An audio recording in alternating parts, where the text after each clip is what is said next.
একটা মকটেল নিয়ে চলে গেছিলাম বউকে দেখতে। বউকে দেখে পর একটু বসে রেস্ট নিচ্ছিলাম। তারপরেই শুরু হয়ে গিয়েছিল বিয়ের নিয়ম কানুন। প্রথমে আশীর্বাদ পর্ব হয়েছিল, বাট তারপরে আমি চলে গেছিলাম ডিনার করতে। ডিনারেও কিন্তু প্রচণ্ড সুন্দর সুন্দর অপশন ছিল। প্রথমে কিন্তু ভেজ কাটলেট দিয়ে শুরু করেছিলাম, তারপর মশলা কুলচা, মালাই পনির, দেন ভেটকি মাছের পাতুরি, সাথে ভাত, মাটন, পোলাও, অনেক কিছু ভ্যারাইটিস ছিল। বাট আমি তার মধ্যে থেকে কিছু চুজ করে করে খাবার খেয়েছিলাম। আর মিষ্টির মধ্যে থেকেও কিন্তু আমি জাস্ট একটা মিষ্টি চুজ করে খেয়েছি। তারপরে নিচে এসে দেখি মালা বদল কিন্তু কমপ্লিট। তখন হচ্ছিল 7 পাকে ঘোরা আর সাথে খই ঢালা। তো সেই রিচুয়ালগুলি আমরা টুকিটাকি দেখেছিলাম। আর সাথে খই ঢালার পর শুরু হয়েছিল গাঁটচড়া বাঁধা। তারপরে যেটা হয় সিঁদুরদান মেন পর্ব।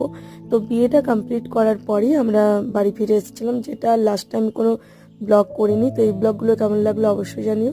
ভালো লাগলে লাইক কমেন্ট শেয়ার করে দিও। টাটা।